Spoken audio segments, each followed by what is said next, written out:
नमस्कार, मी विद्युल्लता पवार.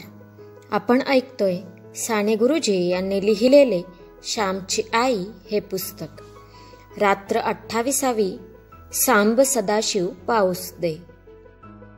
त्या वर्षी पाऊस आधी चांगला पडला, परंतु मागून पडेना. लावणी झाली होती, परंतु पुढे शेतातील चिखल वाळून गेला. खाचरातील पाणी नाहीसे झाले.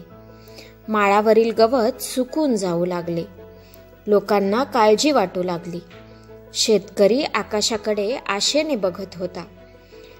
कोठे काळा डाग दिसतो का पाहत होता. पाऊस हा आधार आहे. पावसामुळे जग चालले आहे.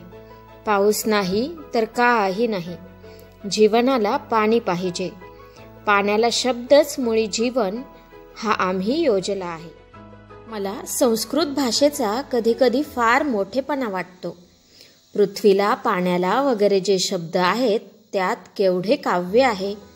पृथ्वीला क्षमा हा शब्द ज्याने योजला तो केवढा थोर कवी असेल. तसेच पाण्याला जीवन हा शब्द ज्याने लावला त्याचेही हृदय किती मोठे असेल. पाण्याला किती गोड गोड नावे आम्ही दिली आहेत. पाण्याला अमृत, पय, जीवन अशी सुंदर नावे ज्यांनी दिली त्या पूर्वजांचे मला कौतुक वाटते. पाण्याला अमृत नाही म्हणावयाचे तर कशाला. कोमेजलेल्या फुलावर थोडे पाणी शिंडा. वाळलेल्या झाडाला पाणी घाला. सुकलेल्या गवतावर 4 दवाचे थेंब पडू देत. म्हणजे पहा कशी जीवनाला टवटवी येते तिथे. मरणालाही जीवन देणारे म्हणजे पाणीच होय. थोडे पाणी प्या, लगेच थकवा दूर होतो, हुशारी येते. पाण्याला वैदिक ऋषींनी माता म्हटले आहे. आई मुलाला दूध देते, परंतु दुधाहूनही पाणी थोर आहे. पाणी नेहमी पाहिजे. पाण्याचा रस जन्मल्यापासून मरेपावेतो पाहिजे. प्रेम करणाऱ्या आयांप्रमाणे हे पाणी आहे असे ऋषी म्हणतो. पाण्यात जीवनशक्ती आहे.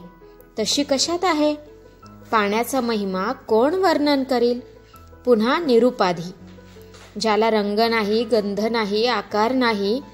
जो रंग द्याल, जो गंध द्याल, जो आकार द्याल तसे ते पाणी आहे. पाणी म्हणजे भगवंताचे रूप आहे. वर्षी पाणी पडेना, पीक वाढेना. अवर्षणाची चिन्हे दिसू लागली. अवर्षण जावे व वर्षाव व्हावा म्हणून आमच्या गावात शंकराला कोंडण्याची जुनी पद्धत आहे. गावात शंकराचे देऊळ आहे. पाण्यात शंकराच्या पिंडीस बुडवावयाचे. सारा गाभारा पाण्याने भरून टाकावयाचा. भटजी रुद्र म्हणत असतात व काही लोक पाण्याचे हंडे भरभरून आणीत असतात व ओतीत असतात. 7 दिवस अहोरात्र अभिषेक करावयाचा. 7 दिवसच नाही तर पाऊस पडेपर्यंत गावात पाळ्या ठरतात. रुद्र कोणाकोणास म्हणता येतो त्याची यादी होत असे व त्यांना वेळ वाटून ते देत. तसेच पाणी आणण्याच्याही पाळ्या लावीत. शंकराच्या देवळात गर्दी होती. रुद्राचा गंभीर आवाज येत होता. रुद्रसूक्त फार गंभीर, तेजस्वी व उदात्त आहे. कवीच्या त्या ऋषींच्या डोळ्यांसमोर सर्व ब्रह्मांड आहे असे वाटते. भराभर सारी सृष्टी त्यांच्या डोळ्यांसमोरून जात आहे असे वाटते. सृष्टीतील माणसाच्या साऱ्या गरजा त्याच्या डोळ्यांसमोर आलेल्या आहेत. तो विश्वाशी जणू एकरूप झालेला आहे असे वाटते. माझ्या वडिलांना रुद्र येत असे. त्यांची रात्री 12 नंतर पाळी असे. आई मला म्हणाली, जाणारे देवळात, तू पाणी आणावयास नाही का लागत? जा. मला नाही उचलणार ते हंडे, केवढाले हंडे व घागरी.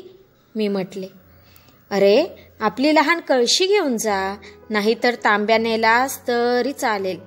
विहिरीतून 1-1 तांब्या बुडवून आणावा व देवावर ओतावा. गणपतीच्या विहिरीत उतरावयाचेही सोपे आहे. सरळ पायठणे आहेत. जा, तो तांब्या घेऊन जा.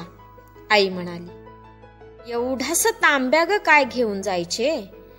तू म्हणशील की झारी नाही तर पंचपत्रीच घेऊन जा. लोक हसतील तिथे. मी नाखुशीने म्हटले, श्याम, कोणी हसणार नाही. उलट तू मोठी घागर उचलू लागलास तर मात्र लोक हसतील. आपल्या शक्तीबाहेर काम करू पाहणे तेही वाईट. परंतु आपल्याला जेवढे करता येईल तेही न करणे व आळशासारखे बसणे तेही वाईट. हे साऱ्या गावाचे काम आहे. तुला रुद्र म्हणता येत नाही तर नुसते पाणी घाल. या कामात तुझा भाग तू उचल. प्रत्येकाने हातभार लावला पाहिजे.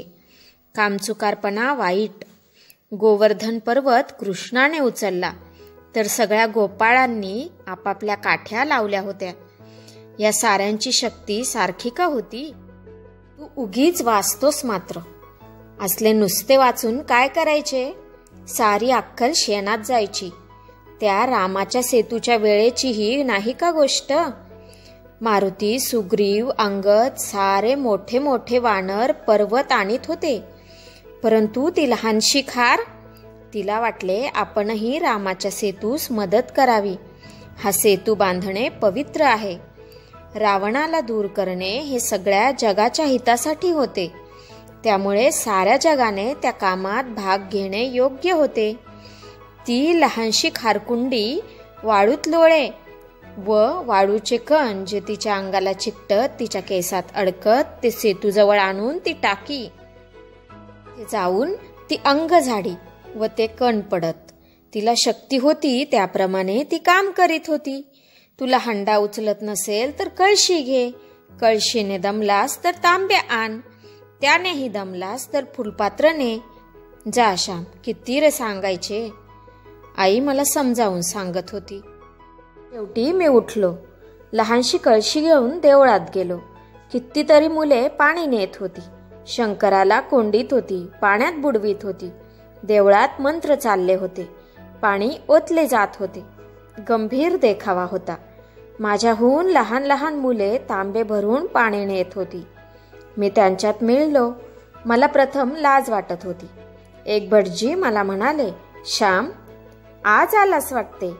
तू इंग्रजी शिकतोस म्हणून लाज वाटत होती वाटते. मी काही बोललो नाही. लहान मुले पाणी आणताना मंत्र म्हणत होती. वेदातील मंत्र नव्हेत हो, संस्कृत नव्हेत हो. त्यांचे मंत्र मराठीत होते. सांब सदाशिव पाऊस दे, शेते भाते पिकू दे, पैशाने पायली. त्यांचे मंत्र होते. पाऊस पडो, शेते भाते पिकोत, स्वस्ताई हो, असे देवाजवळ ती मुले मागत होती. मला प्रथम लाज वाटत होती. संस्कृत रुद्र येत नव्हता व हे बालमंत्रही म्हणावयास लाज वाटत होती. परंतु त्या मुलांच्या उत्साहाने माझी लाज पळून गेली. मीही मोठ्या मोठ्याने सांब सदाशिव पाऊस दे म्हणू लागलो. मीही त्या मुलांत मिसळून गेलो. त्यांच्याबरोबर नाचू लागलो. सामुदायिक कामात आपणासही जे करता येईल ते आपण निरलसपणे केले पाहिजे. त्यात लाज कशाची? मुंगीने मुंगीप्रमाणे काम करावे, हत्तीने हत्तीप्रमाणे. धन्यवाद.